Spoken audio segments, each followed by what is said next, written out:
Saon pag-ayo sa gamay nga samad sa tudlo. Ang samad sa tudlo bisan gamay dili dapat pasagdan. Kung dili timanon, pwede ma-infeksyon.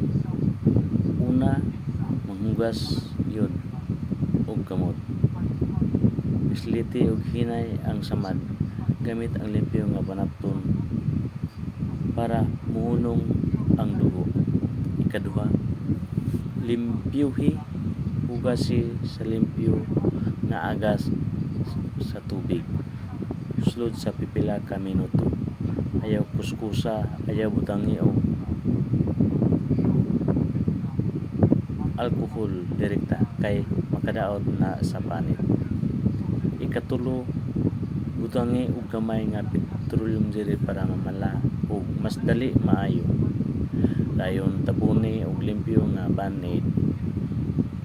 Ilisi ang banid kada adlaw. Ayigod pagpaka pasagdin lang nga mahulog. Kaon og tarong inom daghang tubig ug bahuway. Pero kung namula na kaayo, nanghubag, nagnana, nagsakit ug maayo, ug gilanta na ka, adto na dayon sa doktor o health center.